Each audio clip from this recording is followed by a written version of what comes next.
Thank you for joining us on Worldwide Slot Car Chat on Zoom number 141. I'm your host, Greg Gaub. Today we have Dewann and Mike and Krister and Wayne and Leff and Gio and Phil and J-Rod and Garth and Phil and Jeremy, running out of breath here, and Mark and Dennis and Henry and Matthew and Chuck and people. And we're going to talk about slot cars as per usual. We will also start with show and tell as per usual. So if you want to show and tell something, please raise your virtual hand. I'll try to remember that Krister is raising his real hand and get to him before we finish show and tell. And Dewann has his virtual hand up, so go ahead, Dewann. Okay, nothing real special, just a few cars that came in. Most of them you probably already have, most of the guys probably already had these cars, but just the Alfa RevoSlot. Oh, nice. Yep. Yeah, so We always Alpha. Nice. That's one of those cars where when you've got that car, you've got two cars, one coming and one going. Who are you talking with now? Then over the weekend, went down to Electric Dreams. We had a little test setup day for our far out club, and I had to pick up another F1. Oh, geez. A little bit too soon. So I had to pick up another little F1, and I got the. Oh, nice. Yeah. Lotus. Lotus. Well, the NSR Summer. generic. Oh, it's summer. NSR generic John Player with the Senna. The one with the at least a half decent attempt at a Senna helmet in it. Yes, it was a fraction of an attempt. And then my little fun cars. Obviously. Got those two. Oh, Mario. So the 143 and then the 132. You can see how much I didn't realize there was gonna be that much difference in the size of it. My goodness. The 143rd is less than half. Yeah. I mean, the 132nd is a little bit oversized for a go-kart, you know. Very much so. And the matching Yoshi, of course. You have to have a competitive race. And then I went to my little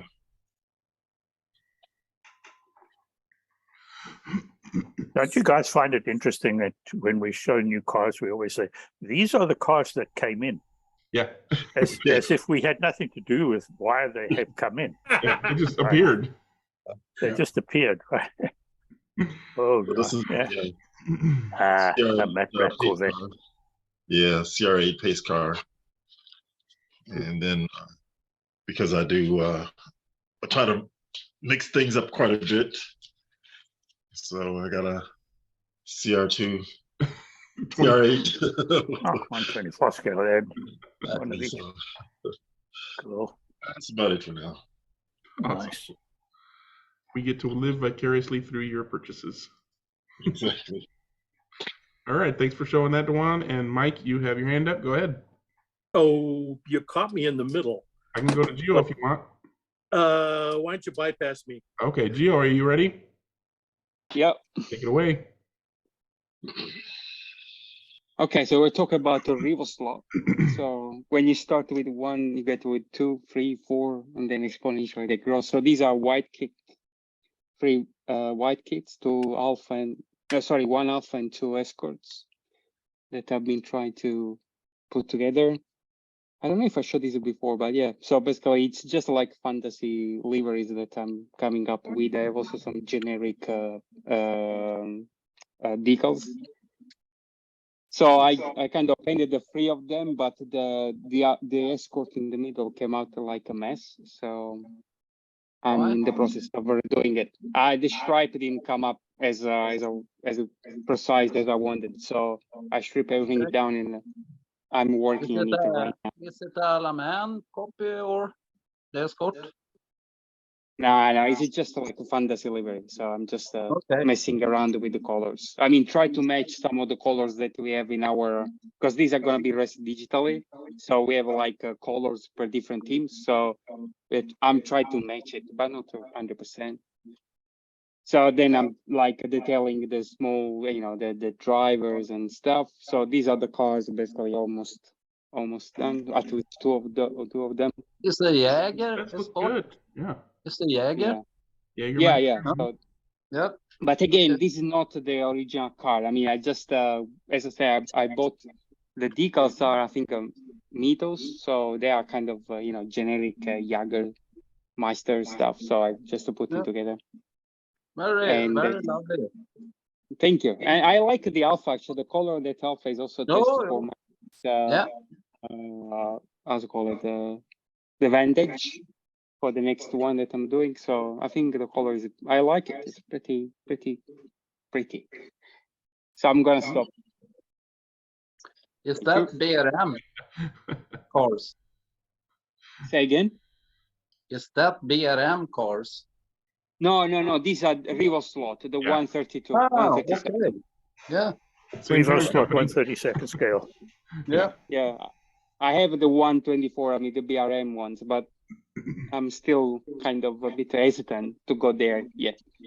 Just building it up. I think you managed that. Yeah, No those look problem great. with that. Those look really good. All right, Mike, are you ready? Yep, I can do that. I got a couple of new cars this week. Christmas, of course. One of them is the Mercedes Oh, is that the 600. Carrera, right? that Carrera, race, Mercedes race that Spa, I think? The, Does it run on diesel, Mike? what's that? Does it run on diesel? No, it doesn't run on diesel. No. It's a petrol. Yeah, it's the first AMG. Yeah. Yeah. The other one was red. It was. Yeah, I didn't get the yeah. red one yet.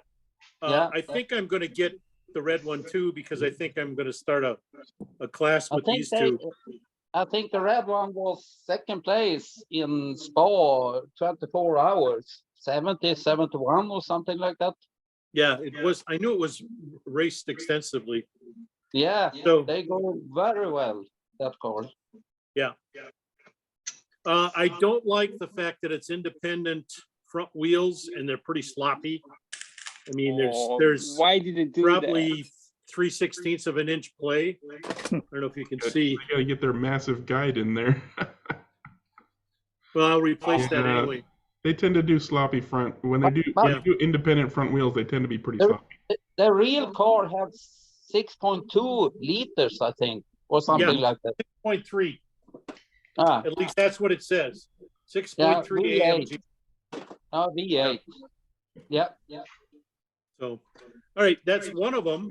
And then I got my first Porsche. ScaleAuto GTLM. Oh, for Le Mans 2018. Yeah, I love the Rothman's livery on this car. It Yeah, really is. yeah. This is probably I think it's pretty slotified from a width standpoint, but it's really a nicely done car. And this is a great livery on that. Yeah. I'm not a fan of the pink pig liveries, but You that's- don't like the pink car. nah, it's okay. But this one is really pretty classy, I think, and really nice Yeah, looking. it's pretty. It's really funny that they make the pink car and the Rothman's car in the same event, 2018. Yeah, The right. 71 car with a short wheel base and everything was raced pink car with the Hammond and everything on the car. And that one was from, I think it was for a race with the 956 car as a celebration. Yeah. Yeah, those races, those ScaleAuto Porsches actually go very well. Yeah, Yeah, I if hope you- so. I think it's a Extremely much well. better representation than either the NSR or the Scalextric. As far as scale, I haven't measured it, so I don't know. But I'm kind of a Porsche fan, but I like them a lot. But from a standpoint of the way they look, this one looks pretty proportional. But I'd have to measure it to be sure about the scale. So they're nice. ScaleAuto, ScaleAuto, they do quite a good job with the scale, and we're talking about 3 different type of cars between what Scalextric does, NSR, and that one. Yeah. And so they are good car as long as basically you change the guide, you change the pod, you change the motor, you change the front wheel, you change the rear wheels, the gears. Yeah, basically then with the Scalectrics, you're buying a body. It's one of the reasons I haven't bought many of them. I'm talking about the ScaleAuto. Oh, We talk 132 now. Yes, yeah, it is a 132. But Gio, why do you say you need to change all that stuff? Because I think what they put in, it's not that great quality. So I prefer to kind of change, you know, Because the most of ScaleAuto, it. if you're using the long can, the ScaleAuto motor pod's very nice, very stiff. Yeah, but again, the way in which it, I mean, at least again, for me in digital settings, basically complicates the way in which, you know, you have to put the chip and stuff. So I just usually don't, you know, change everything on slot.it type of angle winder gear. That's very pod, true. ScaleAutos are very, very unfriendly with regard to any digital chip installation. They've got moldings all over the place. I don't know. I've got this one, the Pantera. That's the only other ScaleAuto I've got. And this one has the SSD chip installed above the pod that way, and it works pretty well. Okay. But I've taken away the door. I've taken that black piece of plastic off and raised the chip so that it's above the pod, and it works well. Okay, maybe I have very specific requirements because I'm talking about the B2 chip, which I like. Basically, you have to mount it. Sure, You know, you're doing along- Discus, so that's different. It's yeah. I mean, you could use a C chip in order to try to fit as you're fitting that one, but I don't like that settings over there because the wires will go messed up. Anyway. Yeah, no, I get that. But at any rate, we'll see how it goes. It'll be a good addition. I haven't got any ScaleAuto GT cars other than the Pantera, and it doesn't really go with the modern GT cars. So I've been looking around for this one, and I finally found it at a reasonable price and pulled the plug on it. So then, speaking of Scalextric, since I had mistakenly bought the chassis for the Dan Gurney one, I figured, well, I'll get the car.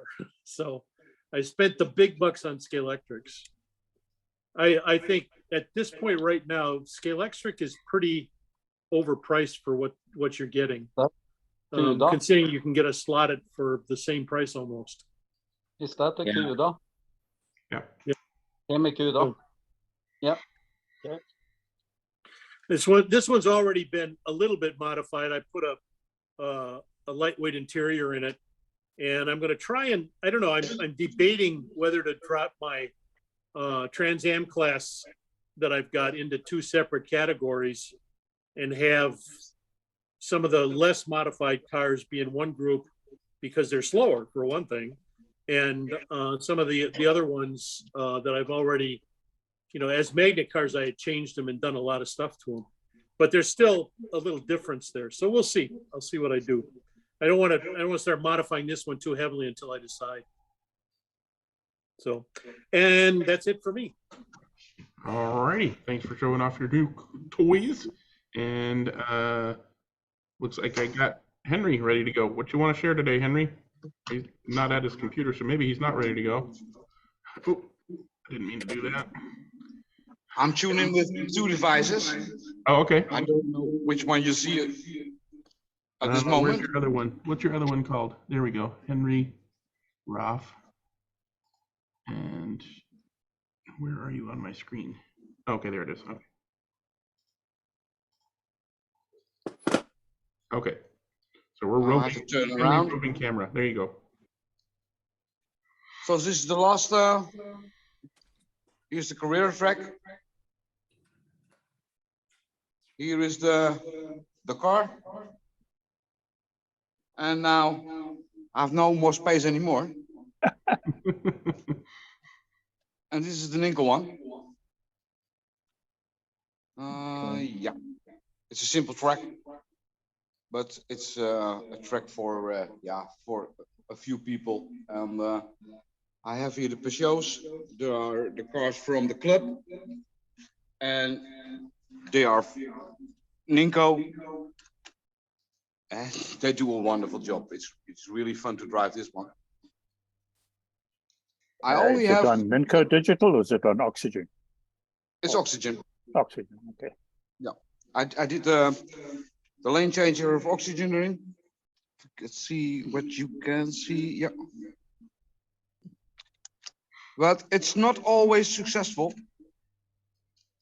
And I have at this moment a minor problem, and I don't know if somebody has something for it, because the flippers are flippering. Oh, they call it flipping. When the car is not driving, sometimes. And I don't know what the issue is. Yeah, I saw your thread on Slot Forum. Nobody knows. Nobody seems to know. But it's not happening with all of them, right? It's just happening with certain ones. Two of them. The double lane changer. Both And this one. flippers. Henri, Sorry? both flippers in the double lane changer is kind of moving. No, they're only the right one and the single one over here. I'm gonna try it with ferret anti-magnetic things, because I don't know the answer. Somebody said about it's your LEDs, but when I do a sticker over the sensor, it's the same. So you completely block out the light with the sticker, and so you're completely blocking out the light with the sticker, yeah? Correct. So it isn't the lights then? No, it's impossible. And I changed also the DC. The DC? Yeah, Yeah, because power supply. It's not powered on the track. I separated with the DC. So it's not Power supply. It's not interfering on the track. That's impossible. And this happens with no cars running at all? Correct. Yeah, usually in SSD this happens when the lane changes are hit by, for instance, direct sunlight. So they start moving like crazy. Or if you park a car on top of it, even if in the truck hole, they start moving because the sensor is blinking all the time. But I mean, with oXigen, I mean, at least for the few testing that I've done with my Carrera truck, I never had anything like that. I mean, except when I build it outside, which is another issue with the direct. I mean, with very bright environments. Yep.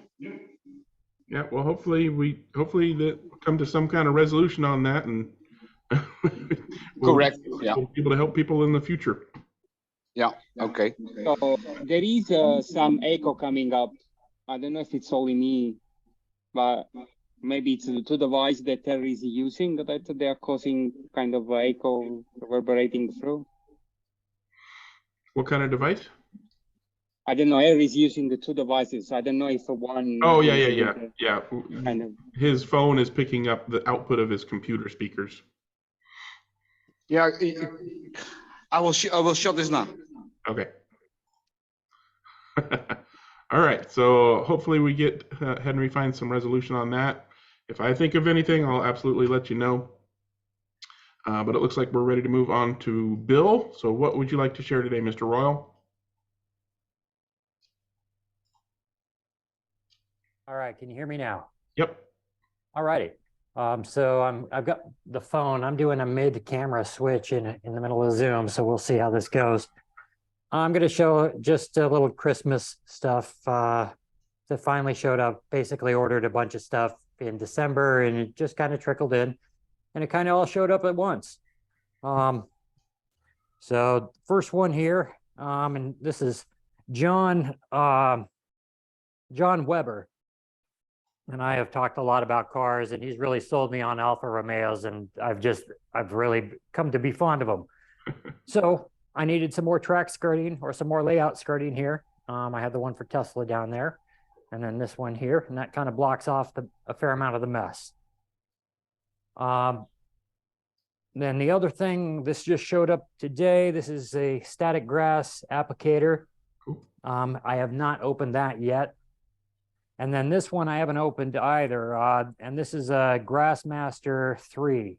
So it's a static grass applicator. And I'll be using that just basically, that is for the track here. You can see I've done a fair amount of work in the last few weeks. It's not white anymore. Yeah, it's looking good. I just put out a video, and here, I'll bring it in here. Something that I ran into on my layout here that one of my buddies that comes over, it's just a constant problem where he'll come around this corner and lose control because the camera of the track, he really can't see it except, I mean, it's a 1 or 2 degree thing, but it'll throw the car off and throw it down into the pit area. As you can see, there's a fin back there, or a spoiler, whatever you call it. Anyway, I always forget. Anyhow, what I noticed is as I was setting this stuff up for the track, is that it's pretty firm because it's just basically like a brush. So what I've done here, and I'll trim it out to where the resistance of the car is enough to hold it from going over the side. But in a bunch of testing that I did, and really that's what this came from, was just running the car in here over and over again and hitting things and all of that. What I found was that this actually rerouted the car to where it would come down here right by the driver station, which is a lot easier than stopping the race and reaching over here. So that's essentially what I've been working on. Yeah, the static grass applicator is the next step. I've been waiting on that for a while. Happy to have it here, and I don't know, it'll be done in a week. I don't know. I'm just kidding. It seems like once I get going, I just don't stop. I have a lot more of that Sisal thread stuff to do. That stuff is just mind-numbingly boring. I'm almost at the point of calling the vendor.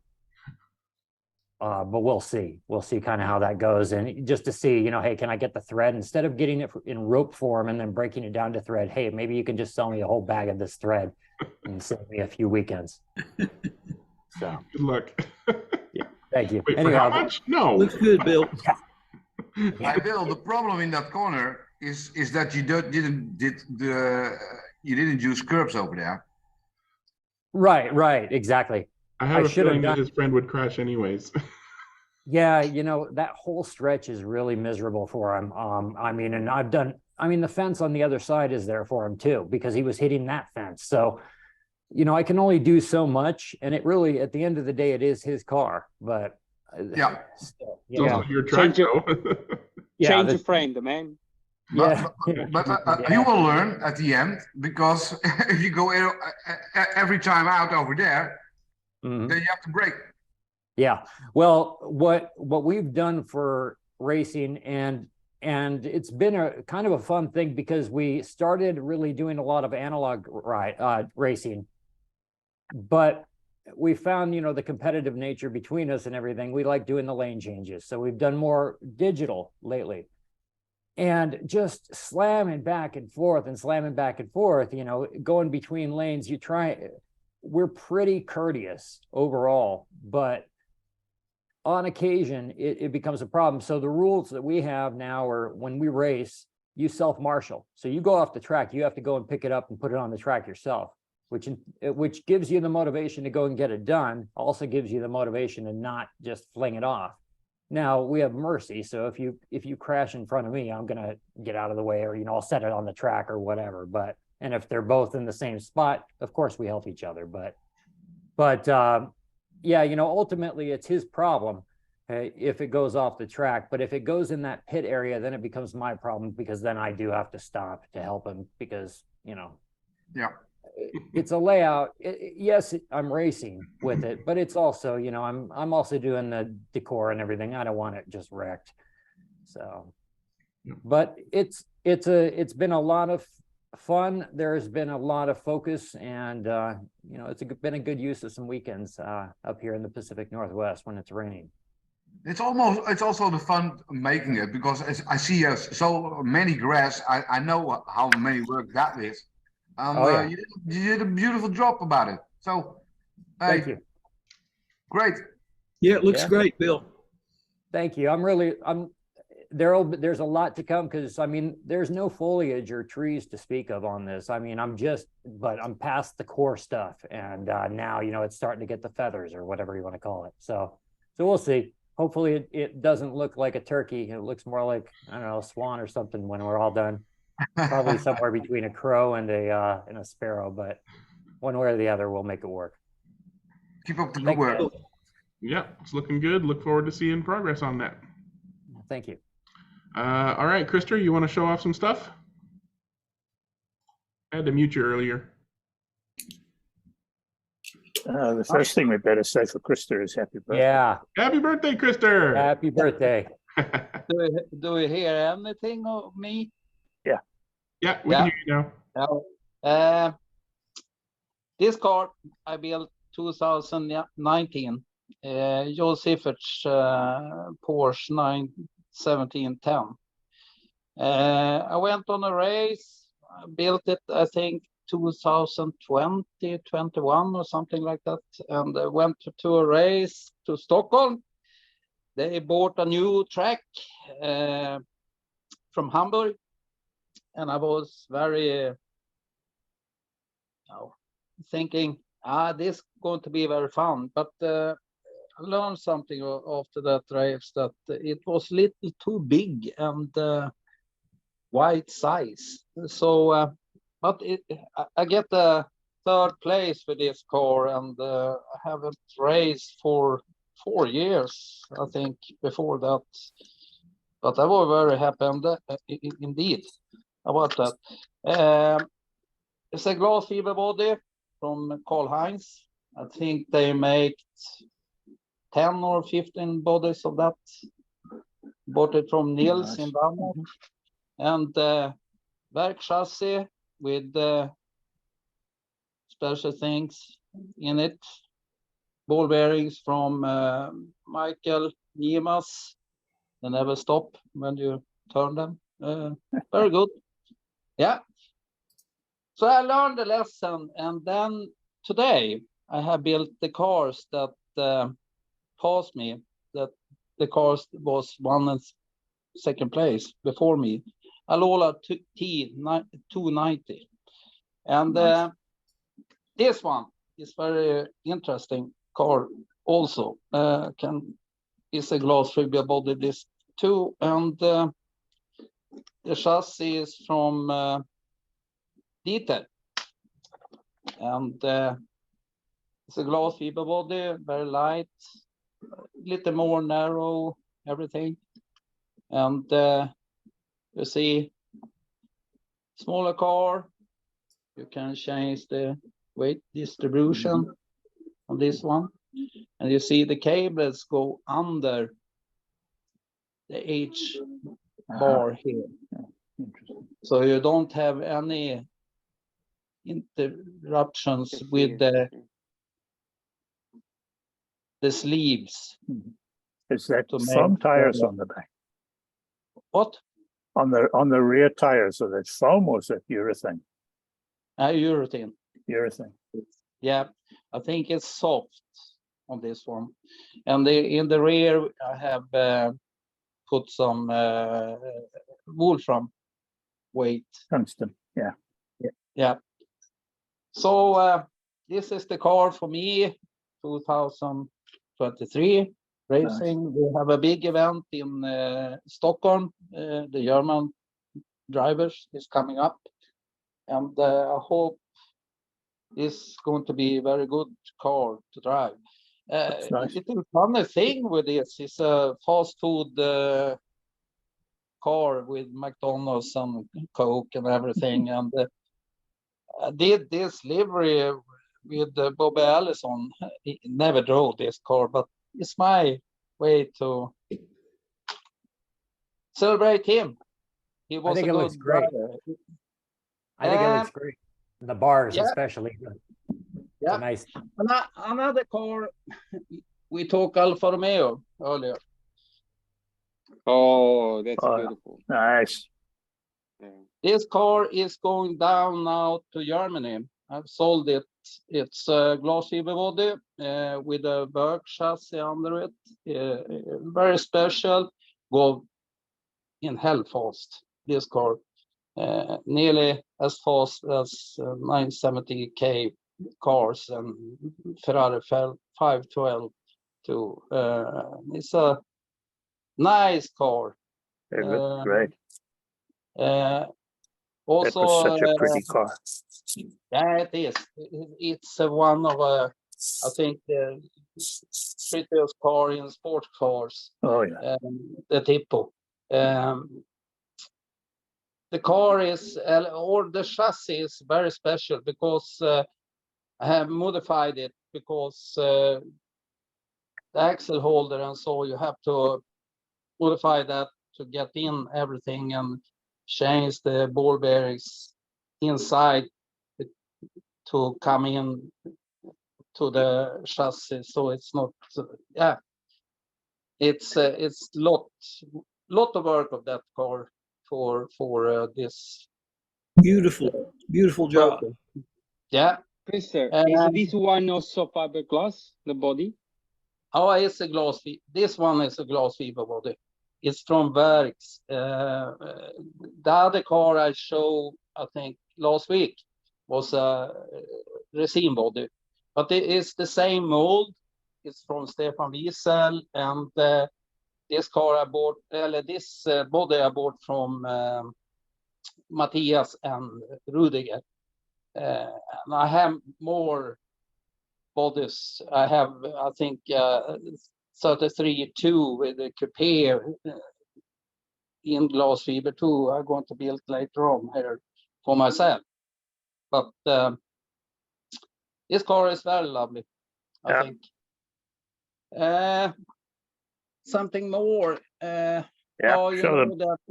you know that, Dennis, I have get you a car. Yeah, I saw that this morning on Facebook. Thank you. Yeah. That's the one that I built for him. I want to see how the body fits over there. Oh, it fits very well. But I have to do some work with this. So it be very good.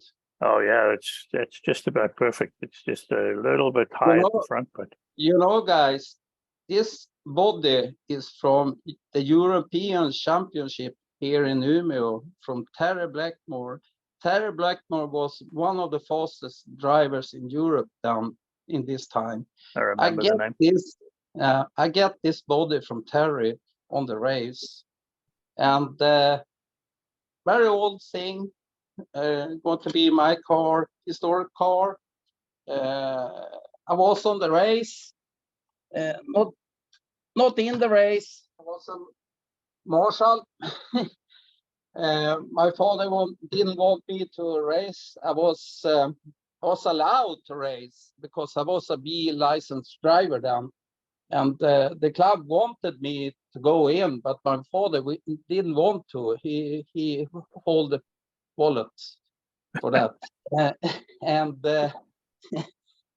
But when I talk with my the guy who learned me to race with slot racing the early days, he said that, Christer, hell, why did you do that? Oh, man, I didn't have any money. My father had. Oh, but you should. It was fun thing if you have been there. Oh, but I was only 9-10 years old, and I was the youngest B licensed driver down in Sweden. Wow. So I'm glad that it arrived all safe and sound. I'm sorry you had to pay customs for it. No. I didn't. I only to take in it was no customer. It was only for the delivering to me. Oh, So okay. no problem with that, Dennis. Cool. All right. Good. I think you misunderstand me. All right. We talked problem. yesterday, last time. But it was a fun time to be around and see the racing. I have seen Möbus racing in Umeå. You know, Bert Möbus. He was a 2-3-time European champion at that time. Yeah, there He was a up time where here the in- Germans were amazingly quick in Yeah, wing he car was racing. here in racing in Umeå, and lots of good names from Europe here. And be around and see this, you know. Very, very lovely. Good. Cool. So I am very happy, Dennis, you built this for me, and I can do something of this for myself. Yeah, It's a you're welcome. historic- Have fun with it. That's all it. So it is. That's for me. Have fun. All right. Thanks for sharing, Krister. Gio, did you want to share anything else today? Later on? maybe? Well, yeah. Okay, later. All right, Henry, you put your hand back up. What's up? Yeah, it's about the slotted Audi. I found this one in Belgium. It was secondhand, so I bought them for the body and the chassis for €10. Oh, that's pretty good. I was playing around with the the LMP guide.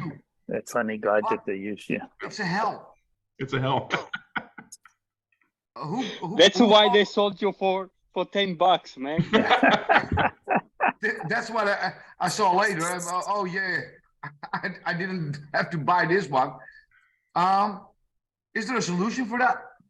Because I don't like this at all. Didn't they Learn how to change the use LMP it. I guide a don't little think it's bit? so bad. Like early on they had a design, and then later on there's a slightly varied version. Dennis, do you know? Yeah, but I They think had a new design. by the time the Audis came out, the new version of the guide was standard. Because I think the very first car that came out with it was the Lola. And the Lola Masters or the Lola, whatever those LMP2 cars were. And then they changed them very quickly after that. But there may even be a third version. I'm not quite sure. Certainly, I know that there's a wood track version, and the wood track version works a little better. Most of them now, the ones This where one is the the wood wires track go version. in and they have two little set screws that come in from the top to hold them down, they work pretty well. You just work got to get well. used to the fact that the wires are at the back and not at the front. If you have a race and you break one of your wires, then you have a big problem. Yes, It's hard I to, know about hard to that. repair. Well, if you race any car and you break a wire, you've got a problem. Of course, but I can fix it in 3 minutes, but not in this one. I have to take all day. Yeah. So, don't that race was that my one. first. That was my first GT3 race, the Disco that I did in Manchester, the Euro, and I went there with the 3D printed chassis for a Bentley, the Scalextric's body, and of course because these guys were the newest thing from Slotted, I said yes, I'm gonna buy the 3D printed version chassis that goes with this bloody thing. Yes, so basically I broke the lead wire and we had to sit. I mean, waiting for me to fix the bloody thing for 10 minutes or whatever it was. Yeah, it's a lot of But, work to yeah. do. The thing is you got to look at, so you spend, you bought it for $10, but then if you spend 12 hours on it, why don't you just, I mean, then it's maybe just better to get one that doesn't have the busted front. I understand what you're saying because I mean, I know it's realize easier said than done. At that The moment. thing is, all of the slotted LMPs have got that guide, so you've got to get used to it somewhere along the line. Yeah. Yeah, the main reason of that guide is because the LMP have the front that is very low. So basically, you cannot bring the cables on top of it because they would interfere with the body. So that's why they bring from behind. I mean, Cables it's a very from good behind and in at engineering. the back. It's And very you've good just got to make engineering. sure the first thing not to do is do not solder the end of the wire. Because as soon as you solder the end of the wire, then where the solder stops, that's where it breaks. So you got to feed the wires in there without any solder on them, and then lock them down with the screw. And drive the screw into the braid, not the wire. Yeah, that as well. Well, if you can. But you can't put a non-LMP guide in those cars because there's just not enough room under the hood. There's and the whole attachment system and the way that the wires move, you can't put a regular guide in there now. Oh yeah, because it's got that. I have one, and I did a conversion on it. So I break everything away at the front side.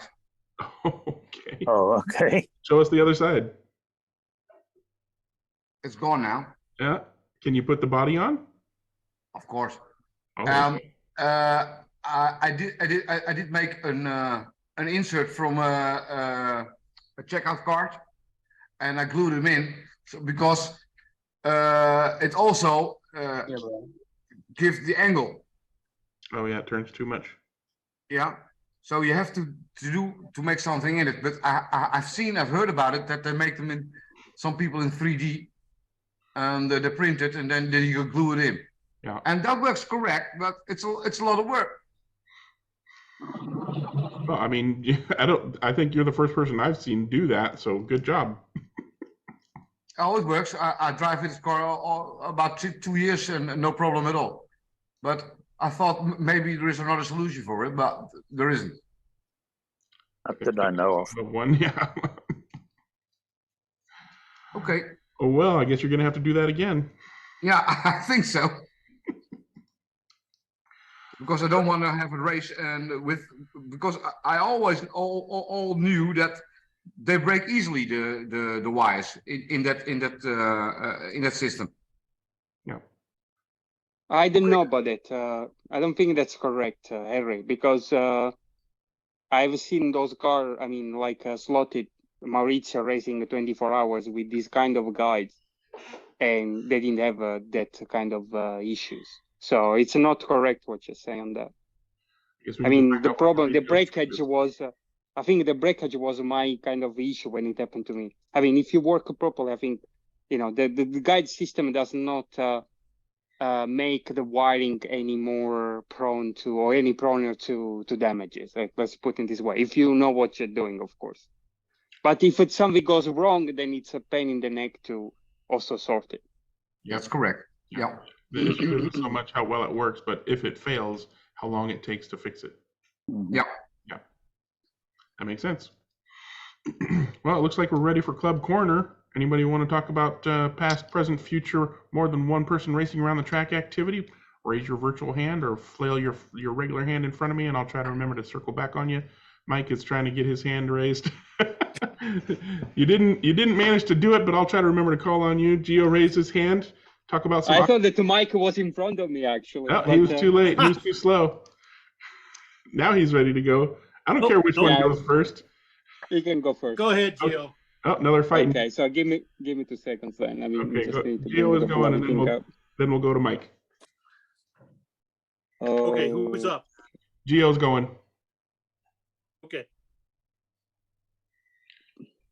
Okay, so this is the grid from yesterday racing. So we had our usual people coming in. So 6 of us were ready to go for racing.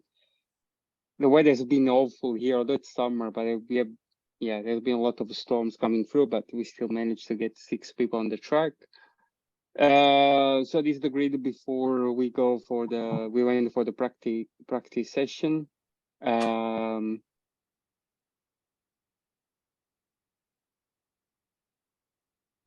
So we did like our kind of session, but one of the driver actually, although the car is parked on the pit lane, was not there.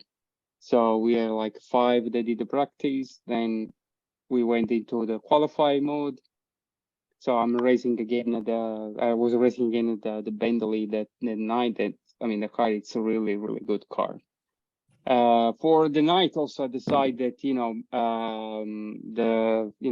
I don't know if you remember, but I think I told you that I had like silver guys or silver drivers that are using like 80% profile or power profile. So basically last night decided to give them also 100%. So everybody's racing at full power. And I think they handle pretty well the extra power. I mean, most of them got to pretty well, I would say. The racing was really, really intense. Passing was less frequent, but much more challenging to do. So, which was fun. So qualifying, so yeah, I mean, Oraki driver did pretty well with his Ferrari, and then with the Corvette, then the Lamborghini, and then the BMW following up. And the times were pretty good. I'm really happy for Oraki driver 65 red line that went below the 6 seconds mark, which is more or less, I mean, like a 5.8, 5.9. It's good lap time for the voltage you are racing. So when the race won, still the new mic, the 6th person was not there. So we decided to go, and this is the lineup. And I mean, the racing was very, very good. I mean, as I said, you know, the T team, Terry is one that I got like bumped up 20%. He did pretty well. So coming up 3rd. I mean, the Rocket driver is analog racer. He is pretty good. And so Terry basically kind of got the 3rd place from him, which is a pretty good achievement. Although if you look at they on the same lap, so it was a very close race between the two of them. Combi with the Combi team with the Mike T. So we did the M6. I think I didn't like much the full power. I mean, 15 damage points, and this was for the rest of the evening. So then the 6th person basically joined us at the start of the 2nd race. So this is the grid. We put him on the back of the grid, and went for another 40 minutes, which was okay in terms of crashes. So we did the Bentley. I mean, 0 damage points. So I didn't come off even one single time. No, and that was also like with some of the other car accident basically happening that I was on the right lane and basically passing them off. But 40 minutes without coming off, I'm pretty happy when this happens. And again, if you see our Oraki driver T team, basically this time Oraki got to the 3rd place, which basically it's good. I think yeah, I mean Terry had a bit more repairing than Mike. And then went to race 3. So this is, as I said, we do dusk conditions in this case. So there is only one light on and the other things are off except for the 2 big monitors. So starting grid, and then went onto the race, and this was a bit more chaotic. Usually in dust condition we do pretty well, but I think this was a bit more chaotic than normal. One thing to notice is that, you know, Oraki, sorry, 8 Racing, so the new mic with his McLaren and some McLaren, kind of enjoying also the full power this time.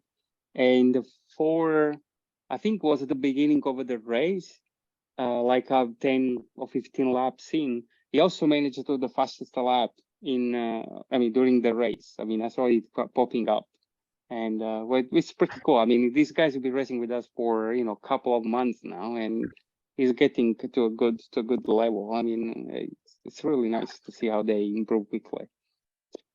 So last race, so it's in completely darkness, and we do reverse grid, but I don't know, I forgot to take a picture of that, but I know, so we are, and because it's reverse grid, I mean, Jan and myself raced, I mean, we start at the bottom of the grid, or the end of the grid, and I really enjoyed or liked the effect of the brake lights from the Corvette on, you know, shining on the Bentley, so I took a picture of that and put it over there.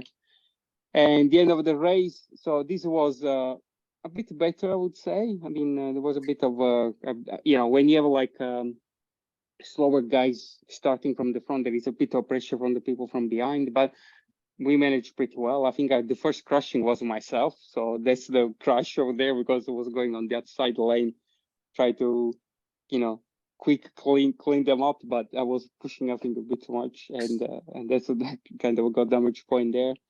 And again, between Oraki driver and T team was very close race. So 109 laps each. And the difference at the end of 40 minutes basically is this one. So just like, what's this, like two full straights, 2.5 full straights between the two cars. So which is really, really close racing. Nice. Yeah. After 40 minutes. Yeah. 14 minutes. Yeah, 14, 1 4, okay. sorry. Yeah, yeah, my bloody ones. Yeah, I mean, yeah. I had a question. It's one of these strange New Zealand things that they run 14 minutes, not 10, not 12, not 15, but 14. It was like, I think, one of the settings that was in the software when I got it. And it works pretty well because you have to do basically in the way which is configured with our, tank stuff, you have to do 2 pit stops. And the last one is tricky because you have like 3 minutes left. And so basically you have to be careful that you don't put too much fuel, otherwise the car will go slow for those 3 minutes, but you also don't want to put too few because otherwise you have to do splash and dashes. Sometimes you lose position for that. So it works pretty well. I don't know. I mean, it's just a random number, but yeah. I have a quick question for you. Well, I don't know if it's going to be quick or not, but I'm intrigued by the concept of digital racing, and you talk about the damage points, and that's something that's completely foreign to my understanding. Could you kind of give a quick overview of how that works? So every time, so basically when you start, every driver or team has an allocated the number of damage points. So like 5 we use in our situation. Every time in the car, the slot, basically the system, the software takes away 1 damage point from the car that is off the slot. I mean, with the oXigen system, any car that basically is gonna lose power because you are over a dead spot or you crash because someone else is taking over. So as long as you lose, your car is gonna lose power, you get a damage point detracted from your count. When you get to 0, then basically your car will stop counting laps, will slow down, and so basically you are forced to go into the pit lane in order to repair it, which will cost you, I think, 10 seconds. So which basically means that you are losing time. So it's a way of basically, slowing down people, making people a bit more conscious when they're driving around. I mean, I could basically have a repairing time of 30 seconds or 50 seconds. I mean, whatever I want. I can choose whatever time I want.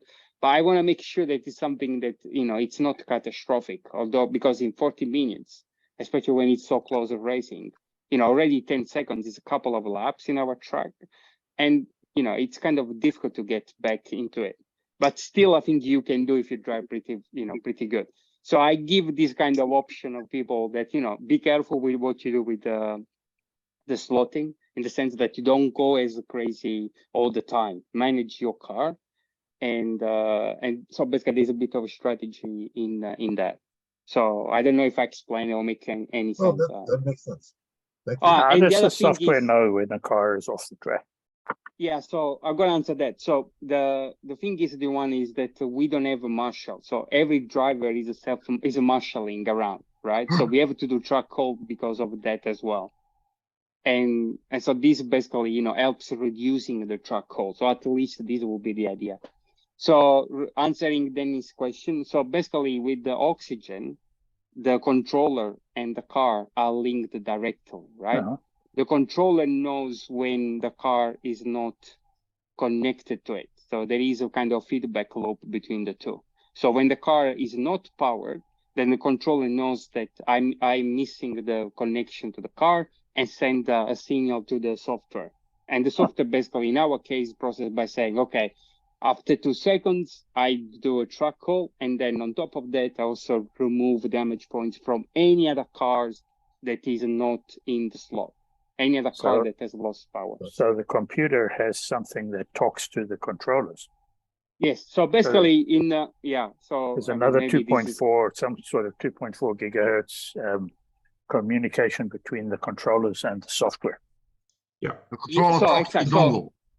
So the controller basically is like the hub between the car and the computer and the dongle that is sitting on the computer. So The priority is, of course, because everything happens in real time, is between the controller and the car. So that is the code and the car that gets high priority. And then once in a while, so it's not once in a while, basically is token ring communication. So the dongle basically send the messages to each of the controller that sees. I say, give me your data, give me your data, give me your data, give me your data. So there is a slight delay between communication between the controller and the dongle. But basically, there is a kind of download of information, like the lap times. So because actually the lap times are recorded in the controller first and then sent to the software or to the computer, the dongle. That's also the bottleneck. And this year, Mauricio told me that he's going to release a new dongle with a higher speed of transmission. So in the future, you can also drive with the software from Minardi. We're talking about with weather condition, etc., etc. So we're getting more of it. Cool. All right, sounds like questions are answered in that regard. And Mike put his hand up. Go ahead, Mike. Okay, first off, I actually have another show and tell. Kind of. Oops, Oh, I forgot about it. He's got the Revo already. Yes, sir. There. Yes. That's gorgeous. I really love it. And it's already been raced. Cool. Have you built it? I finished third out of 3. No, because I got it on Monday, the day that we race, and I basically put the chip in and put some sandpaper under the tires. And I got first in qualifying, but it was quite difficult. I didn't have any time at all to play with the weight or anything. And it was quite a handful. So very high, the BMW. But it was fun. We had a nice. But who make that car? Well, it's RevoSlot. But of course, BRM makes RevoSlot. So, okay. Yeah. They have done a Gusser, beer, car, a green and one. Yeah. No, there's 2 others. There's a green one, and I think there. Oh God, I don't remember. There is a black one, and I think there's a black one, isn't there? Yeah. There's a black one, but there's also and a blue, I think. Yeah. But at any rate, it's a really nice car, and it was fastest of the 3, the Escort and the Alpha. But the Alpha that I've got is so much smoother, and it's lower. So, Ratby, the one of the guys that races had that one this time. Usually, what we do is we do blind choice on the cars, unless I put a new car, and then I take the new one for the first time. And let the other guys choose. Is that okay? I can show you another BMW. Sure. It's not clear. This is my father's race car from 70, 69, 70, 71. This needs a 1600? No. 2 liters. 2 liter. Okay. Yeah, he went down in Germany to get this one, and and this one is, we talk, I love BMW, you know. I'm sorry. This is the last car he drove in the Swedish Championship. I'm not clear with this one. It's also from 1973. It's TI, double I. Oh, TII. Yeah. And with also with the fuel injection with long pipes, air intake and everything, built by Motor Nord, a very famous motor company here in Sweden. BMW factory come up to Ingemar Eriksson and look on the heads he made, and this car I went with my father on the ice. But do you still have those cars, the real cars? What happened to the real cars? No, not today. I have today I have from the beginning. We start from the beginning. 2000, my father and me bought a car, a 2002 II.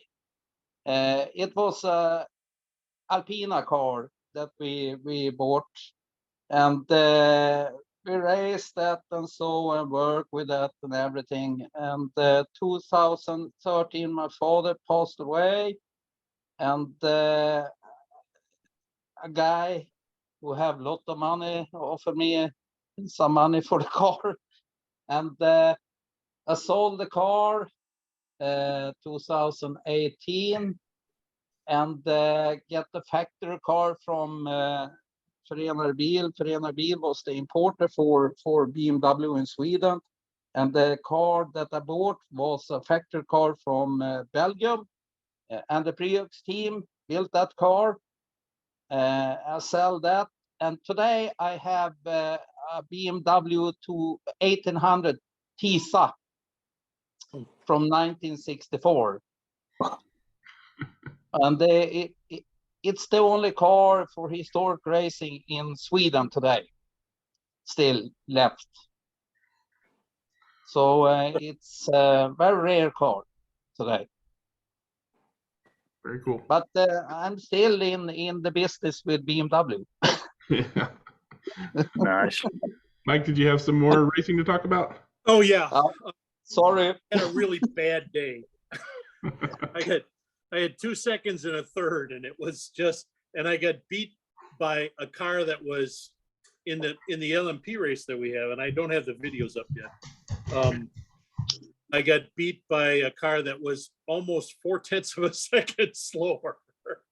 I just had all kinds of problems. I don't know what it was, but it was not a good day for me.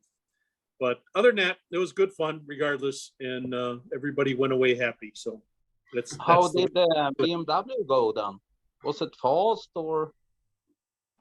It was the fastest of the three, but I was driving it, and I'm usually pretty fast qualifier, but not always the most consistent driver, let's say. Oh well. It was very lovely car, I think. Yeah.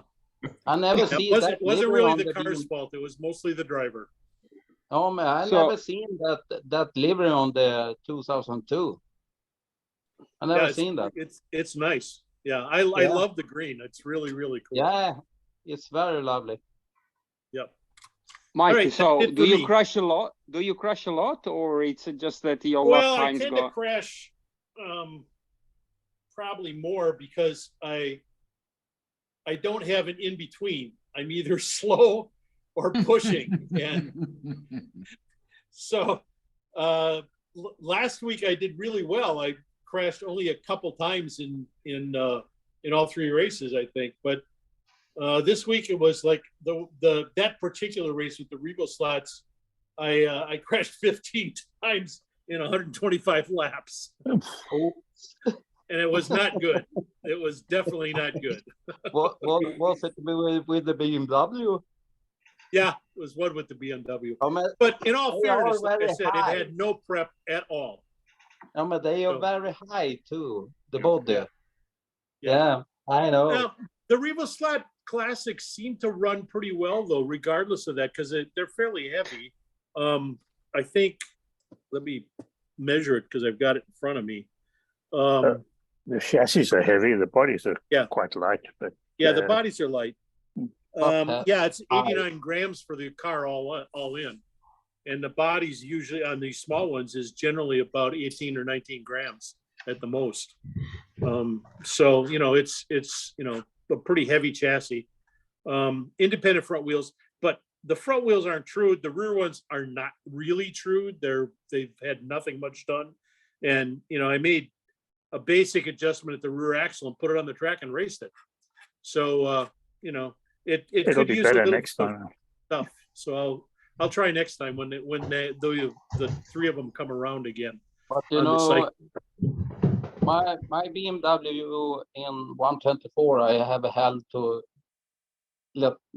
have a good speed on them because they're heavy and they're high and they want to go like that, 2 wheels in the corners.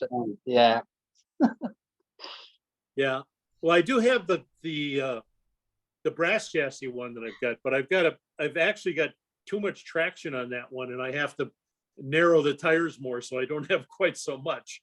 But that's pretty comparable to these. This one's a little bit quicker, but it's really kind of fun. That one is a Castro livery 2002 from Carrera. Yeah, and I have seen that. That's a nice car, but I have to figure out a way to change the weight distribution on it. That is the last version of the wide body they did on the 2002. Yeah, with the front spoiler and everything. Yeah. That's it. So, okay, that's all for me. All right. Nice. Thanks, Mike. I'm dying to see Mr. Hathaway's track in better detail, so I'm hoping he's still there and can hear me saying that it's his turn to talk, and I'm going to put him in the spotlight. Go ahead, Matthew. What's up, guys? Always awesome to be here with you guys. Changed jobs, so I had to take a hiatus and pay bills, but back at it now, and super exciting to be talking to you guys. My take on the club corner is merely this. I just put in a bunch of power taps, so now power is distributed evenly across the track, and my club corner consists of me just doing autonomous races and seeing who in the hell's going to win. But again, it's great to see you guys. I know you're wanting pictures and things. It's that I just can't let you guys see it before I feel like it's at a great place. But I promise I'm working diligently in the garage, and we'll knock it out, and I'll be able to show you guys what's up. Okay. Has your layout changed much since the last time you were on? It's hard to tell. The only thing that I really did was down in this section right here. It was kind of like a 90-degree turn. I have two little boys, and it was really hard for them to do that. And I had like a box basically, and the track was sat into the box. So a lot of times the cars, when they would go around the corners, I didn't fabricate well enough or create well enough that they were hitting the walls. So I actually took a Sawzall and knocked 3/4 of all the walls down and made it where it's more inviting, so that way you can see a lot more of the detail of the track and see the cars like on the front stretch, but see through the garages and see them going down the back stretch, and just giving some better view, because it was just like basically like a sandbox, and it just really wasn't what was initially what I thought. But then I wanted the cars to stay on the track, but then I realized, hey, this is like a table. Let's open it up and put guardrails in, and the car they'll catch the cars if they come off. Most of them. Yeah, true enough. They still find a way. Really cool. Believe it or not, there's about from the back stretch here, there's about 3 foot maybe right where I'm standing, and one of my sons was able to launch it off of there, and it landed upside down in the toolbox. So it didn't hit the ground, but I was like, I hope that you're the only one that ever does that. But everything worked out well. Those were his cars. I let him have his cars. He doesn't have my cars. There you go. That's the solution right there. He's not going to want to smash up his cars. I promise I'll put together something for you guys so you can see what's up. The only thing, like the one cool thing that I would like to share that I don't think you guys might know is I wanted this to look like a functional piece of art. So I wanted people to come over and race on it, but I also wanted it to look as real to racing as possible. So I actually made molds around all of the corners and actually made about 1/4 inch thick of concrete. And you'll have to believe me now, if you're ever in Ohio, come and see me. It is flat, smooth. It doesn't tear the tires up or anything like that. But basically, think of like a brownie pan upside down. Just made forms and put it all down. So all the way around it is like real concrete. That is super cool. Matthew, Matthew, what's the story? What's the story about the Hot Wheels? That's childhood. My dad, every time we went to the store, probably didn't have a whole lot of money, but we could always afford a Hot Wheel. So, this right here is, I say this humbly, but I have an attic full that he either bought for me or I've bought. And then once you transition into like being a dad, it's like it's just ingrained in your brain. You know, everybody's got to get a Hot Wheel before we leave the store. Yep. Including me. Yep. Nice. Yeah. I'm glad you could come back and visit us again. Yeah. So I worked for somebody for about 15 years. They sold the company and had a transition and found my next career, and it's working out. But that's why I was absent for so long. And I miss just hearing you guys in the background. A lot of times, I've told you this before, I usually get to catch up with you guys about midnight to 1:30 in the morning and listen to what's going on and what I've missed and everything like that. So thoroughly appreciate you guys. Love to hear what you have to say. I wish you all had like a USB port where I could just download all the info that you know, but unfortunately we're not built that way yet. Not yet. I'll let you guys get back to it, and I'll just continue working. But I appreciate you guys. Thank you so much. All right. Thanks, Matt. Thank you for real showing. neat, Matt. Really cool. Okay, Henry, go ahead. Let's share.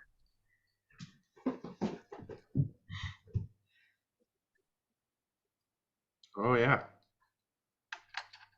Now, isn't that great? It's a poster made from one of our club members, Eric. I launched it last week, and I have at this moment 18 entries. Wow, already. Nice. Yeah. Tomorrow's coming. Steven Verhelst from SV Works in Belgium wants to come. A lot of known people over here in the Netherlands. They want to race it, and it's a car that nobody has. Yeah, the Ninko PTM, right? They're all Ninkos. So they're looking in every boxes and etc. And we made something about rules and regulations, and I sent it to them. And they're also going to build new cars. I have, of course, cars for them if they want to come. But yeah, they're very enthusiastic, and yeah, I think we're going to manage to do 24 people. So it's not going to get bigger than this, I think. I mean, this is in your loft on the Carrera track that you're going to have the race on, right? Yeah, correct. Yeah. So yeah, 18 people around that will be plenty of people. At the end, I hope 24. It's I made 6 hours of it, and teams from 3 people. So 8 cars on the track. Oh, okay. Yeah, that makes more sense. So that's it. Awesome. Should be good fun. I hope so. Definitely looking forward to seeing that happen. And Mike, did you have more, or did you forget to put your hand down? Oh, forgot to put my hand down. That's all. I got you. I'm lowering hands all over the place.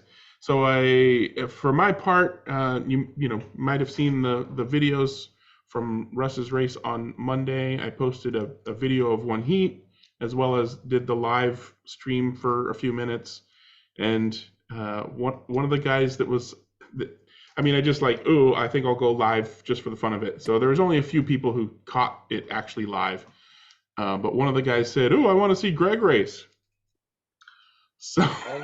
So then I went over and raced and promptly crashed in the absolute worst place to crash on Russ's track, right in the middle of the infield where you can't reach over or under the big raised straightaway. So you pretty much had to get somebody with a long arm or a grabber arm to get it. And then I was so flustered from that I completely forgot to track my fuel usage until I was like almost at the light bridge to stop for fuel, and I overshot the light.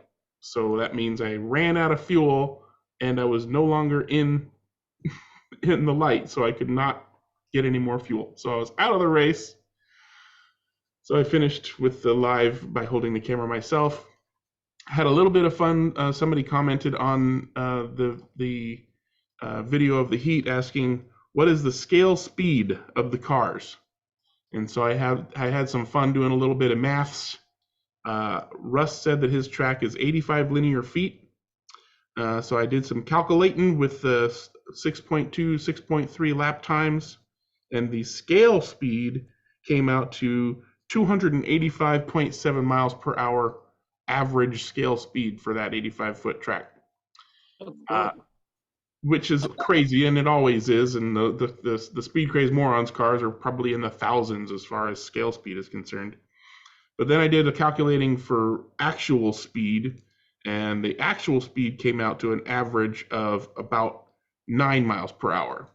But that's an average speed. So like down the main straightaway, it was probably doing, 20, especially once it started, once the car got up to speed and was at the end of the straightaway, probably much closer to 20. You don't think so, Wayne? What were they doing at Mulsanne Straight, 17, 18? I've been on the Mulsanne Straight measuring the Le Mans, and I measure in kilometers per hour because there's more of those. Yeah. Or even kilometers per hour. But or even kilometers. If we talk speed, the last Swedish championship I did with wing cars 91. Oh yeah. Plus Åberg went under 2 seconds. Yeah. On one lap. Yeah, those are the speed craze moron cars I was talking about. Yeah, we tend to see, I think, 22-ish miles per hour. Yeah.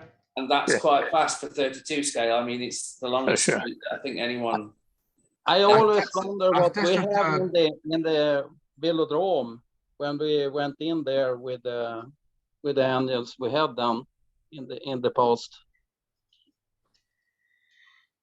I can remember guys doing going to the velodromes or with radio control cars and getting them in there, getting those things up to like 100 miles an hour, real scale, real time. The wing cars we did in the early days.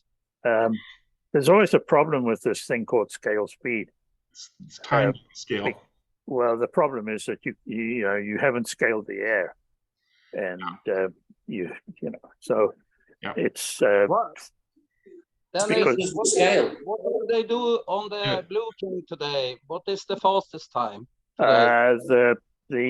I think the qualifying record on the King track now for Group 7s is about 1.3 something. Oh, and we did when I started with this. We were happy if we did 4 seconds. Yeah, sure. And then we go down and down. And I know I've run 3.6 second laps with an inline Formula 1 124 scale retro car on a 155 foot Blue King, and I did on my qualify 91.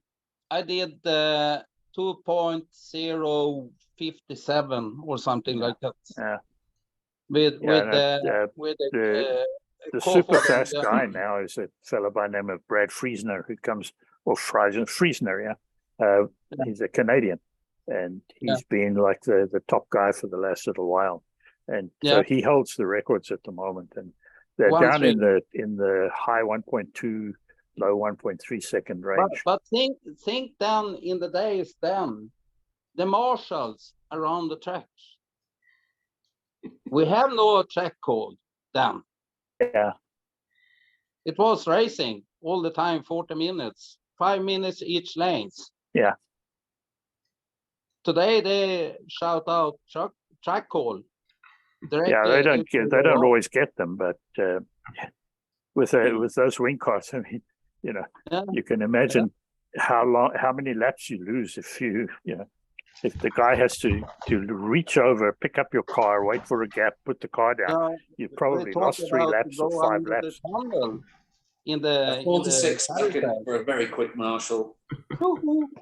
Yeah, the problem is too that in some places on a wing car track, when they have a lot of that glue down, is you can't put the car back where it came out because it will just pop straight out again in the glue. You have to go. You have to find a spot on a straight section and put the car down on the straight section so that the guy can take off slowly so that he can get back up to speed and get the air moving over the top of the car to get it through the turns. It won't go through the turn at any super slow speed.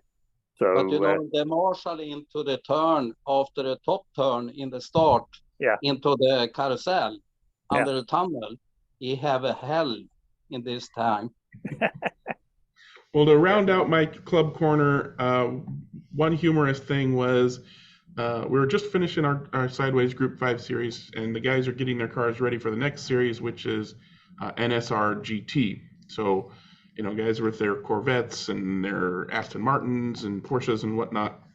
And one of the guys got a Corvette, I believe it was, and every time he put it on the track, it would just go, you know. And we're like, what is wrong with this car? We're like, too much grip, is the pod too loose? What is going on? He asked he asked like everybody in the club, and I looked at it and, I was not getting any ideas at the time. He also races with another club in the area, so he asked a bunch of the experts in that club to look it over and figure it out, and none of them had any help for him. He was going through just all kinds of crazy stuff to try to figure out what was going on. And on Monday night, he said, Greg, here, take another look at it. I want, there's a fix somewhere. Somebody just has to see it. So with the body off, I took it over to the track and I put the car on the track and I held up the rear end and I gave it the gas. And that motor was not held in at all. It was just clipped in. So it was going like this every time I hit the gas and let it break. The motor was not held in by even one fixing screw. So I pulled a screw. He said that he had to switch the motor out in order to get his car to spec. And he says he didn't remember taking a screw out. He would have destroyed the pod and or the motor if he just yanked it out with the screw still in there. So for whatever reason, his car did not come with a motor fixing screw. So I pulled one out of one of my spare cars, put it in there, car drove like a dream. It's like, how did all of these people completely miss the fact that the motor wasn't held in properly? I think there's one of the guys that is on the Slotform International has a tagline says, "Glue your motor in, you fools." Yeah. I guess that's apropos.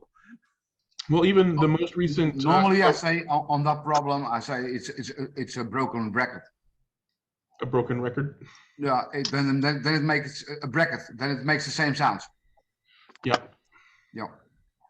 I mean, it's surprising because last year we actually added a rule to our club rules that our default specification that said you should ensure that your motor is fixed to the chassis, whether that's screws or glue. That is a default specification because so many things can go wrong when a motor pops out, or it's like that's now one of our rules. What was the problem with the motor then? It didn't have the screw that held the motor to the pod. It wasn't fixed. Okay. Yeah, so the motor was just turning. Dancing. Yeah. All right. So it couldn't put the power down properly to the tires, and so the car would go before it got going. Yeah. What like anti-spin? Yeah, and they were like, well, it must be grip related, or the chassis is too flexible, or whatever. He tried everything, but apparently my fresh eyes caught a problem that a bunch of experts didn't see, because apparently nobody had put the car on the track without the body and held the wheels up and looked at what happened to the car when they pulled the trigger. There ain't no gas in it. There ain't. Thanks, Greg, you actually took the screw out when nobody was looking, and you're like, "Hey, look at this! Look what I found." Yeah, that's what it was. I sabotaged his car just so I could be the hero. Anywho, that's the end of my club corner. Does anybody else have any club corner they want to talk about? Otherwise, something to show to Dennis. I have the tires now for cutting. Ready to cut some new tires for the 917. Yeah, it's soft, medium, and hard. Okay, so good. Going down to you, measurement them, seeing no different in the weight of them, but I still I have talked with Dieter yesterday because I have registered us for the race, because building a car very early as I do now, I don't want another team came with same car because then we can't go into the race. So Dieter is going to be a lean today, I think, or tomorrow, and he is going to together with Matthias to reinstate us with the white and silver car from Grand Hat. Okay. Yeah. This is all for the race in August, guys. I was just going to ask is when that race is happening. Yeah, this is for that for the race in August. But I have another issue, but I'm going to take detail later on with that. I want to have independent axles in the front. I don't know is that okay because I have tested that in the Lola is very good. Yeah, it does work well. Good. Yeah. Okay, great. Thank you. If we don't have that, okay, then it's going to be carbon fiber axle. It's 0.6 gram or something like that. If that's not okay, we have titan axle that's bored out. It's a hole. You see, the whole axle is, and then we talk 1 gram. So we'll see. Work on that. And then another thing, I talk with Dieter about this with the body and everything. Coming up a new Porsche 917. Alex is going to make one to us. It's, I think, 5 grams lighter. Wow. So we go on that, order that, so we have that. So I start with that instead of bags because then we go under 20 grams. And it's polite or it's going to hold for the race if we crash and everything. So it's. We're going to try not to crash, right? Oh, well, you know, how is it racing? Yeah, well. Everything happened. Excellent, thank you.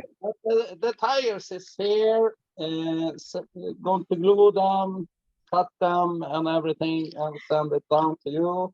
Okay. You can thank you. That and different gearing and everything, so you get the right feeling for it. All right.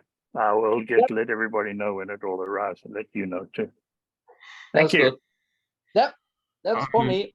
On an entirely different note, I noticed today that I finally went into the 1900s as in the subscriber count, and I will still do another contest when we hit 2,000 subscribers.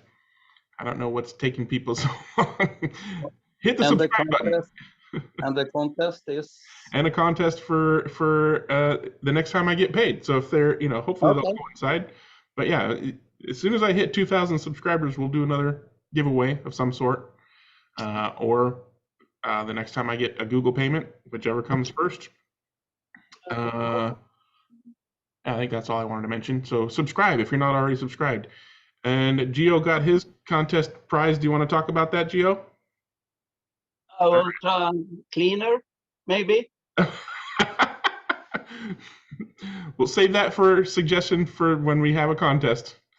No, man, I think it's very good thing because then you can clean everything, ball bearings, and Go ahead, Gio. Okay, so can you see? You have to hold it right in front of you. Nice. Yeah. So what is that? It's the Proxon rotary tool. Yeah, I mean it's kind of a German Dremel. Yeah. A Dremel.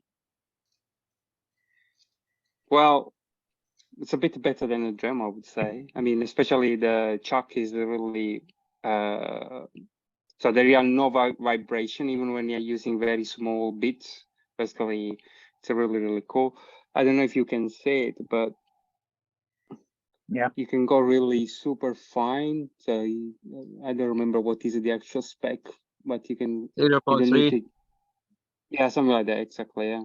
Oh. So yeah, it's pretty small. That's nice. Yeah, it's very small. Yeah. Have you made use of it yet? Yeah, so I've been working on the new.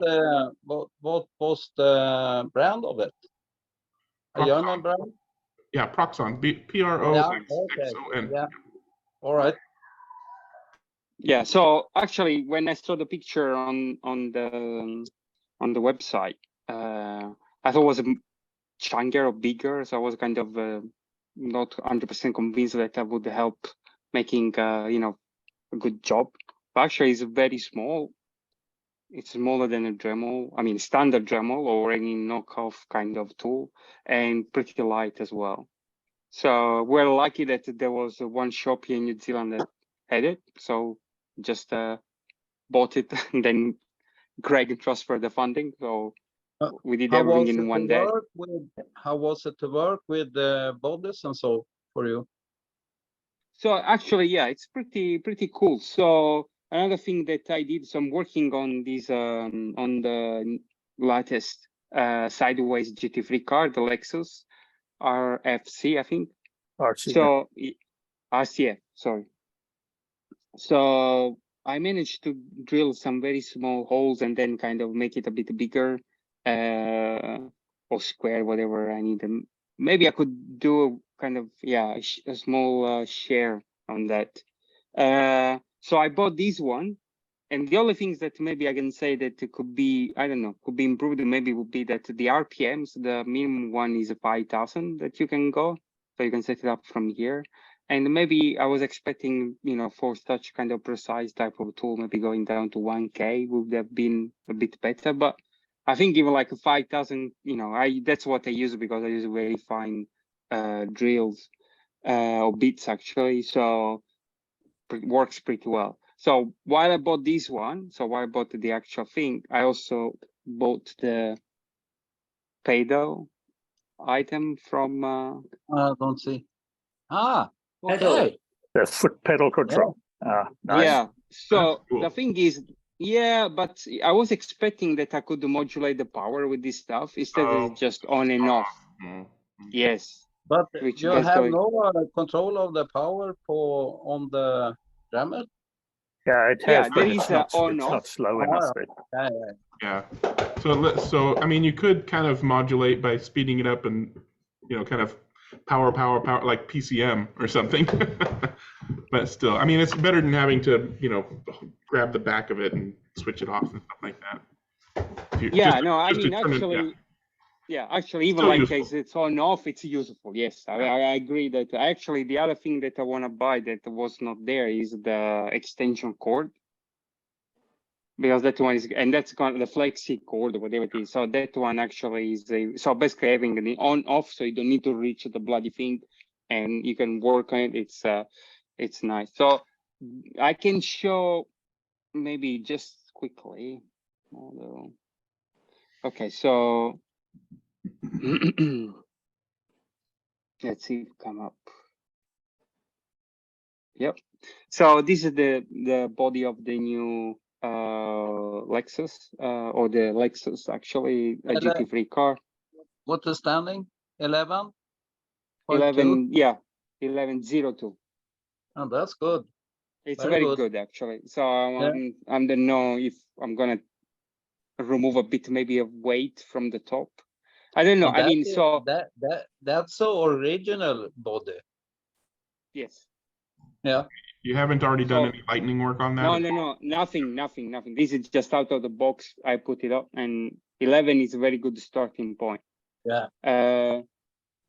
So with everything in, so I've already done the kind of a lightweight interior. It goes up to 18.15 grams. So another couple of grams for lights, and then basically this will be also another competitive body. But I don't know if I'm gonna basically, it's still, the body is still here.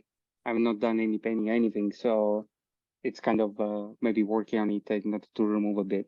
The only things that I'm noticed between this body and the Bentley that have been released almost at the same time is that the Bentley has another type of plastic that is, so this one, the Lexus is kind of a wet kind of plastic, looks like, very glossy. And the Bentley is not the same. So Bentley has like 2 inserts that goes on the side that are similar plastic of these ones. So this looks kind of lightweight plastic. I don't know. I mean, to me, a question: when you're painting, what kind of color you use? Tamiya or Tamiya, airbrush? mainly Tamiya, mainly Airbrush? Tamiya. Airbrush? Airbrush, yes. So basically, I decant the can into the airbrush. Yeah, you spray the can into the airbrush. Yes, yeah. Okay. Yeah. Are you using the TS paint range? Of course. Have you ever tried? I know you know Fula and Tamar and everybody in Europe. Have you ever tried zero point? Paint? No, not yet. Not you have yet. to do so that. This, I know it's on my to-do list, I would say, but yes, I agree with you. I mean, something that I would like to test them. Yeah, it's in New Zealand. You have to do that. Yeah. Yeah, it's, as I said, it's mine to do list. So basically I use lacquer. So it's either TS or now Tamiya, or in the shop that have around me. Basically I can find also the pot with that kind of paint. So I think it's LP they're called. So because you have the right color combination if you order them from them. If you have a special color from Aston or whatever, you get the right color combination. They'll mix it to you the exact color. Yeah. So far, I've been managed with. Say again. What is that brand that you can get the color you like? Zero paints. Zero. It's in England. It's a UK brand, actually. Yeah, it's a UK. I can't bought it anymore because of the customer. So yeah, from EU. Oh, sorry. Go ahead. Yeah, no. Yeah, so then, I mean, I'm trying to kind of put LEDs or, fog lights as I usually do. So these are the 2 spots that go on the body. I don't know if you can see that there is a bit of kind of a masking tape in order to kind of set the position. And then, I went with the new tool. I kind of drill the holes, make it a bit bigger, and then kind of with the scalpel going and make it a square, and then dry fit with, there is a bit of blue tack behind. So basically the LEDs fit properly there. You can see here a bit better. And the other thing is like, there are the model that I'm doing, there are also a central kind of lights in the front grille of the car. So, and this bit that you can see here in the front grille, basically it's sitting behind the plastic bit that represents the grille of the car. So what I did is kind of get rid of all that plastic. And again, I use the Proxon stuff. So basically drill several holes, and then with the scalpel going around, it was a pretty quick job to do. And then this is the hole that I did with in the front grille piece. So this is a very thick piece of plastic. So I could have done with the many of vice, but this stuff instead helping, was a really piece of cake drilling them in. And then again, with the scalpel, you kind of trace the edges in order to make it square. And that's with the kind of LEDs that I'm gonna use. So nice. That's where I am. So in the instrumental. Say again. In the coupe, you have the lights in the instrumental panel in the coupe. No. Dashboard lights. That's a cool idea. Okay. Yeah. Okay. So that's the next challenge. You don't have seen Fula and Michael and everybody do that? Not like that. So let me show. So what I'm trying to replicate actually. So where is it? No. Oh, next time. Yeah, maybe I'm gonna put in this one actually. Well, I can tell you a story. When we went to a race, I think it was 2010 or something like that. Niels Hell from Denmark went down with a Porsche 917 long tail from 71. And you know the Fane turn, Yeah. he had to do a turning thing with that. Yeah, I love these small details. Still turning around. It was crazy. The That was like the like that. What have you done? I have never seen that. that was like the CG slot cars Chaparral 2J that they made. Oh, that had the little fans in the back that actually ran. Yeah, that's cool. In 1/32 scale. So this is basically what I'm trying to kind of replicate with the front. Nice. Yeah, that's and nice. but this is the car that I'm gonna build. So this is gonna be a freaking nightmare because what I'm gonna do it's blue but not yellow, right? It's not just blue. So basically what I'm gonna do here is gonna do like first black, then all silver.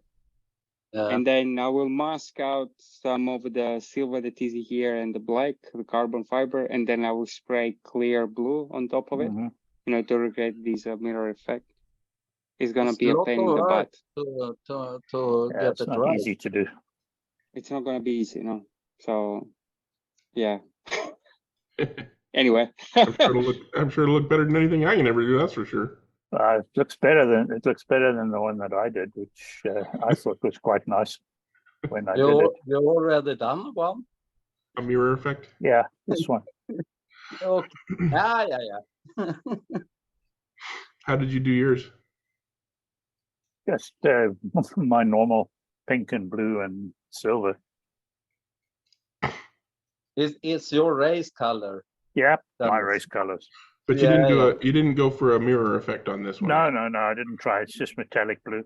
Okay. At the back, and it's all the Tamiya TS paints, apart from the pink, which at the time, because that was a PS, a polycarbonate paint, because I didn't have any of the. It's difficult to find that same pink in the regular enamels. Yes, yeah. But did you do it with the well, Dennis? Say again, Wayne. I said the PS paints work perfectly well on the exterior. Oh yeah, fine. Yeah, you just got to let them dry a little and be careful if you put any masking over the top of them. They tend to peel a little bit easier for some reason. But that is a can painting, not airbrush. Oh, this is straight out of a rattle can. Yeah, I can. I don't airbrush. So one thing about I have the no PS, patience for cleaning airbrushes. I'm sorry. Well, you have to use... say, Dennis? What were you gonna say, Gio? You don't like sorry, yeah. So about that PS painting, so be careful because the PS paint is for it's very aggressive or try to kind of stick to the. It's very aggressive. Yeah. What I did once was before I knew the difference between PS TS. Once I took a ScaleAuto body spray with the silver PS can, and basically the body shrink. So basically was not able to sit on the chassis properly. So I had to put like a stick inside, to open it up a bit. And that's Tamar basically told me, yeah, because you use the PS paint, that's what's gonna happen. So if it's a small amount, then it's fine, I think. But if you're gonna do the body, so be careful. Yeah, sometimes I've used it when I want a slightly matte finish, because if you put the PS paint on the outside, particularly the metallics like the silver, if you put them on the outside of a hard plastic body, they don't give a real a deep shine. It's like a semi-matte or a satin finish, and it actually looks very, very good. But I haven't had that problem of shrinking the body. But then maybe you put it on a little hot or a little thick. What are you using for clear coat? Often I don't use clear coat very often. Okay. When I do use clear coat, it's that acrylic floor wax or floor polish that we get out here. But you know what I use? I use 2K. mixed, a real clear coat. Oh, okay. No, you guys take these things to a different level than I do. You know? I'm just waiting to make sure that it doesn't take the decals off. The thing is, when you're painting and so, as the guy from I don't remember who he is, but he say Tamiya is very very rough when and can be very hard when you paint it. That's true. They can do a mess for you if you do that. Therefore, I'm not do some other advising for zero paint, but it's very very cool for bodies. If we talk glass fiber, if we talk resin, if we talk plastic, it's harm for the things. And Tamiya is very aggressive, if we say so. It is. I have tried a lot of things with painting. Yeah. I have made over 200 cars, so I know. Talk to Krister if you have some paint questions.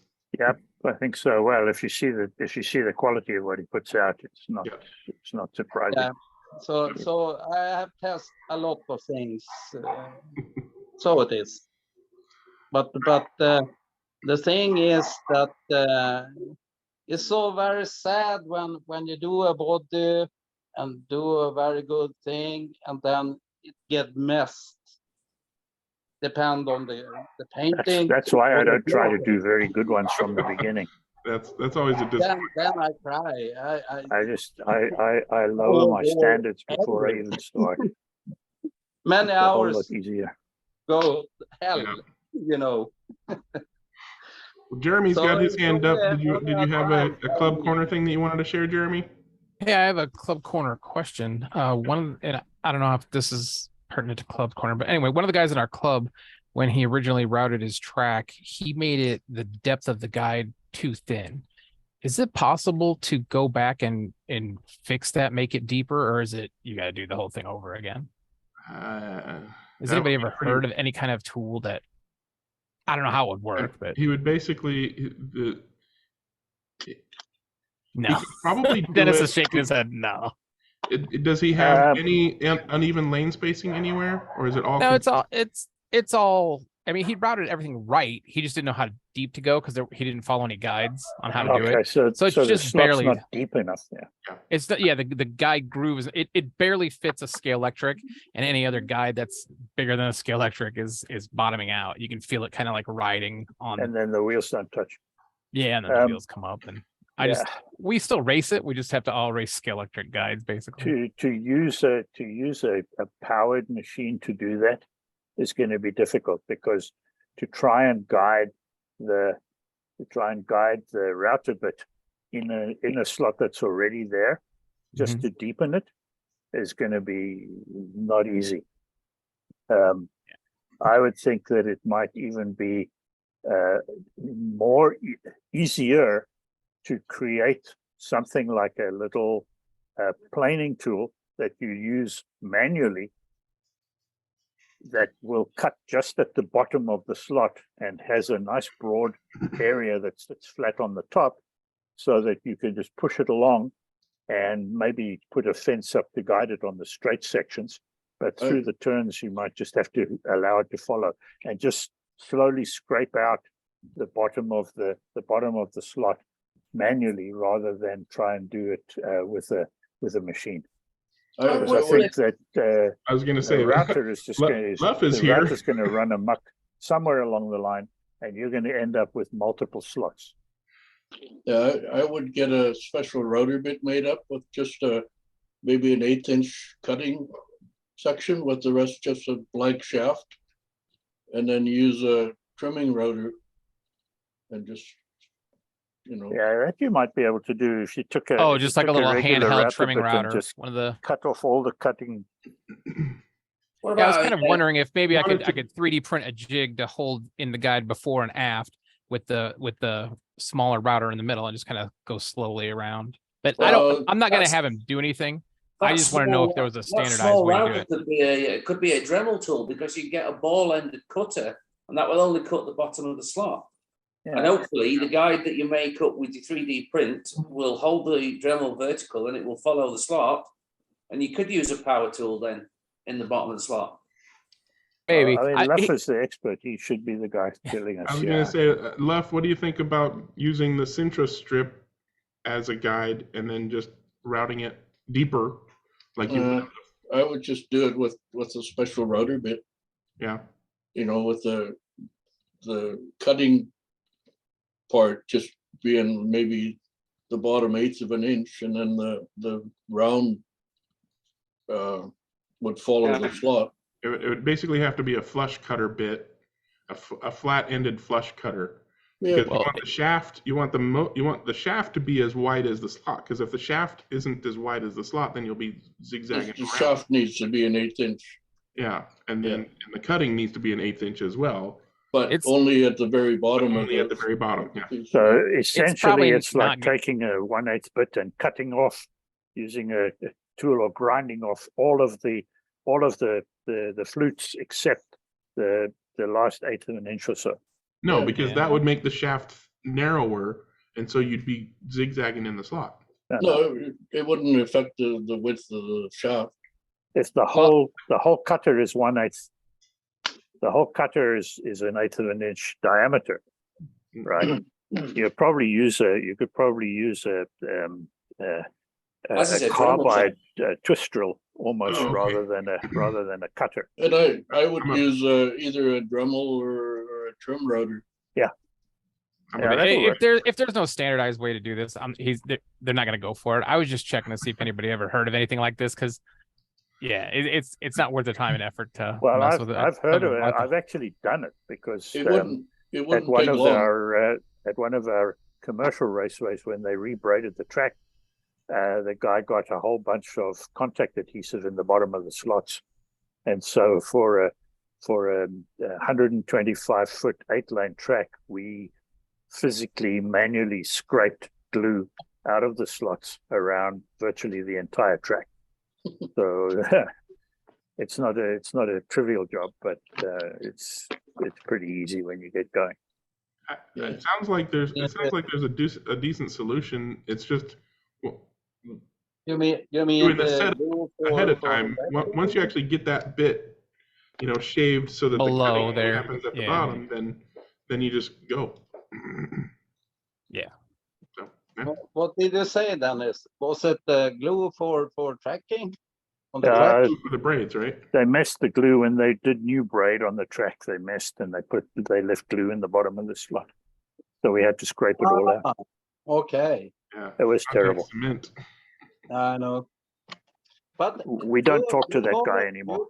You told a story on the old track in South Africa. You screwed the metal. Oh yeah, the South African tracks we didn't. Yeah. We did it differently. We would route a 1/4 inch deep by like 3/4 of an inch wide, and then we'd put not 3/4, it'd be 5/8 wide, and then we would sink in 1/4 inch square brass and screw it down. So the sides of the contact and the sides of the slot were all brass. It was beautiful. It was a thing of great beauty. That on the track today. Oh, those tracks are still running. Yeah. Yeah, with that configuration. You think? I think nowadays most of the South African tracks have converted. Some of them that are the old ones that are still running still use that.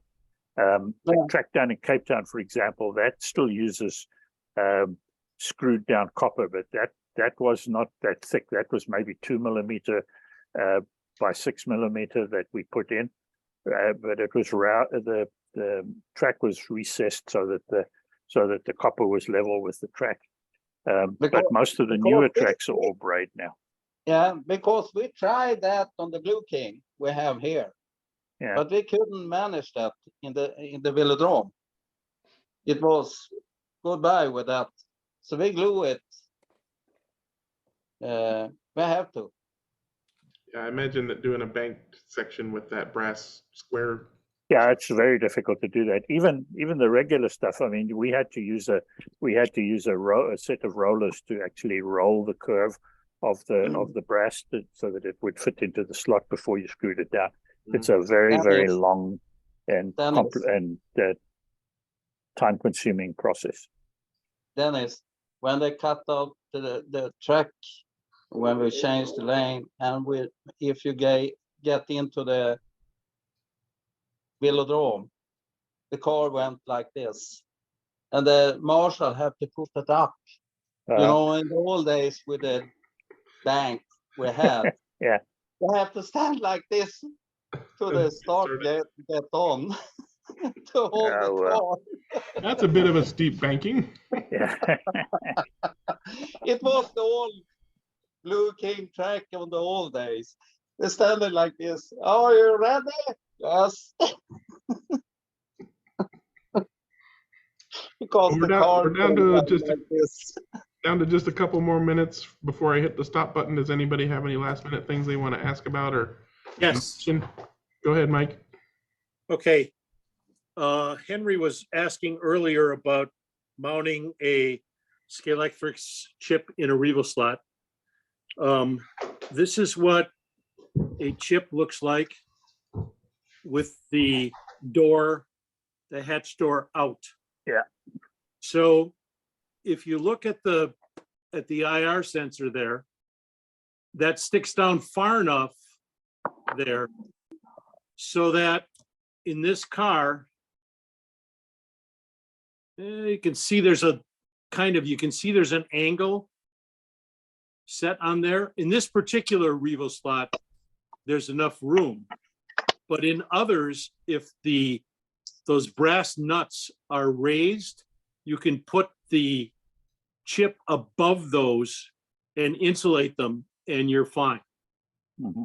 So anyway, that's the way I do it, and it works great. It's no problem at all to do that. And is that the Scalextric DPR chip? That's correct. And it handles those motors okay? Yes, with no problem at all. You got a ferrite main across the motor, right? Yes. Well, always have a ferrite main across the motor. That's also the most recent revision of this DPR chip. Yes. Where they've removed that big silver can.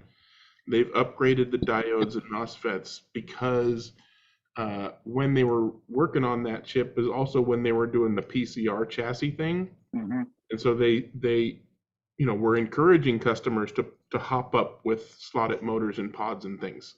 So they pretty much had to make a better chip. Okay. Otherwise they'd have a nightmare of customers. Is that the revision H chip, or is it later than that even? Yes, I think it's the Rev H.